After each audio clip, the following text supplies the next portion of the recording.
Assalamu alaikum. My name is Rakan Kayali. Welcome to Practical Islamic Finance. In this episode, we'll examine the insurance product known as Takaful. Takaful is a relatively new insurance product that is marketed as an Islamic alternative to conventional insurance and is referred to often as Islamic insurance. Let's start our examination of Takaful with an explanation of how it works. Basically speaking, Islamic insurance, when it was first introduced about 30 or so years ago, the scholars gathered and they gave the verdict that this type, as portrayed to them, is permissible. And what is that type? It is like a group of people joining forces.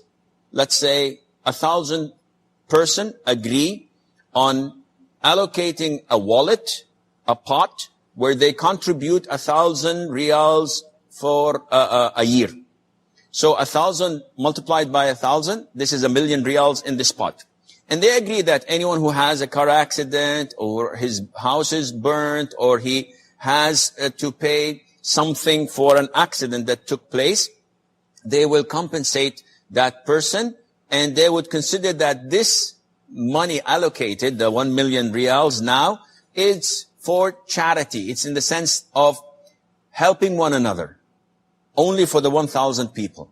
And that is it. So people would have a car accident, or the house would be burnt, or a burglar breaks in, and they give this 50,000, 10,000, 1,000, depending on their need. Once the money is finished, they've spent the whole million. Even if it was in the first or second week, if someone comes in and says, listen, someone crashed into my car and I need 5,000 riyals to fix it. And we say, tough luck, we don't have anything in the pot or in the wallet. He said, yes, but I gave you 1,000 riyals. Listen, you contributed. You did not do this as a form of commercial insurance where we have to pay you. The money is over. If this is the case, then this is halal insurance. Based on what was just described, it's fair to say that from the customer's point of view, Takaful is an inferior insurance product when compared to conventional insurance. This is because when you purchase conventional insurance, the amount of coverage you're entitled to isn't left to chance. However, with Takaful insurance, the coverage the customer ultimately receives depends on what is left in the Takaful fund when they make their claim. Now, we know that the Prophet Muhammad, peace be upon him, prohibited transactions where the object of sale is not adequately defined. This is known in Arabic as al-gharar. As an example, the Prophet, peace be upon him, forbade the sale of fish in the sea. This is because key attributes of the object of sale, which is the fish, are unknown before they are caught, such as the weight of the fish, the type of the fish, and how many fish there are. This same ambiguity regarding what is being bought is present in Takaful. When someone purchases Takaful insurance, the amount and period of protection they're buying isn't known at the time of purchase because it depends on what other people have already claimed from the Takaful fund before the customer makes their claim. So it's clear that Takaful involves major ambiguity surrounding key attributes of the object of sale, which the Prophet, peace be upon him, prohibited. This prohibition, by the way, is unaffected by the consent of the buyer. Just like gambling and interest, even if the buyer is content with the arrangement, it is still prohibited in Islam. Further, the gharar in Takaful not only opens the door for dispute between customers and the Takaful company, but also opens the door for disputes between Takaful customers amongst themselves. Let's say Adam and Kareem are making the same contributions to a Takaful fund, meant to cover damages from car accidents. Both Adam and Kareem get in an accident. Adam files his claim one day before Kareem does. When Adam files his claim, there is money left in the Takaful fund to cover his damages, and he gets a check. When Kareem files his claim, there is nothing left in the Takaful fund, and he is either given nothing or given a loan, as some Takaful operators do. How is this going to make Kareem feel about Adam, who took the last of the money in the fund and didn't do any more than he did to deserve that money? It seems to me that this would create a feeling of enmity and ill will between Karim and Adam and between Karim and the Takaful operator. This is directly opposed to what is known as maqasid al-Sharia, or the purposes of the teachings of the Islamic faith, one of which is to create communal bonds between people and not foster ill will or enmity between them. Now, the Sheikh who we just heard justified this gharar by saying that customers were making contributions, not purchasing a service. And it turns out that most endorsers of the Takaful arrangement know that it involves gharar, but justify it using similar logic. The notion that the risk premium is paid by tabarru, a charitable donation, which forgives the uncertainty, the gharar, which exists in Takaful, but the ability to term the risk premium as tabarru allows the forgiveness of the uncertainty.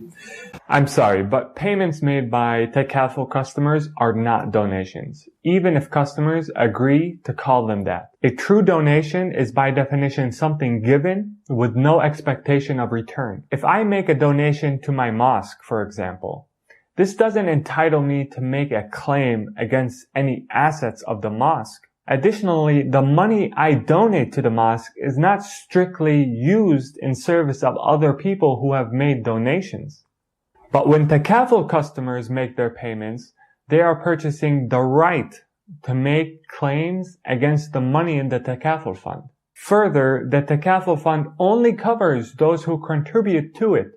So it can't be a charity, nor can the payments made into the fund be considered donations. Again, even if the customers agree to call it that. If I agree to buy a lottery ticket, and let's say I do it in the spirit of brotherhood and consider my purchase a charitable contribution, because I know that the proceeds of the lottery are going to help schools in my district. This does not make my activity not gambling and permissible in Islam. Gambling is prohibited in Islam regardless of the spirit with which you engage in your gambling. The same is true with al-gharar. And I am inclined to believe that Takaful companies know that their customers don't consider their payments to be donations, on account that when they advertise Takaful, they advertise the benefits that it offers customers. They don't talk about the virtue of charity or the rewards that whosoever gives to charity will reap in the afterlife.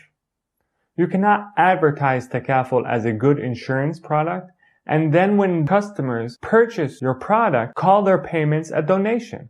You are not soliciting donations when you were advertising your product. So you should not call your customers' payments donations when they make them. I mean, let's call a spade here. In conclusion, I find that the arrangement known as Takaful, wherein a Takaful operator manages money collected from customers seeking insurance and does not commit to insuring those customers in return for their contributions to the Takaful fund, is an arrangement which involves major ambiguity regarding the object of sale, which qualifies it as al-gharar, and is an arrangement which is at least highly discouraged in Islam, if not outright prohibited and haram. I can also say with certainty that conventional insurance adheres more closely to the principles of Sharia than Takaful does. Because the object of sale in conventional insurance, which is an amount of protection, is clearly defined, whereas it is left to chance in Takaful. Simply put, Takaful is definitely not Islamic insurance, and it should never be called as such. So for customers, I would say stay away from Takaful. For Takaful operators, I would say if you're truly trying to do something Islamic, then it's much more Islamic for you to offer conventional insurance and commit to only investing your customers' premiums in Sharia-compliant products. So that was our episode. Thank you for watching Practical Islamic Finance. I hope you found it beneficial. Please share, comment, and subscribe. We could really I use your support. Until next time, Assalamu alaikum and peace be upon you all.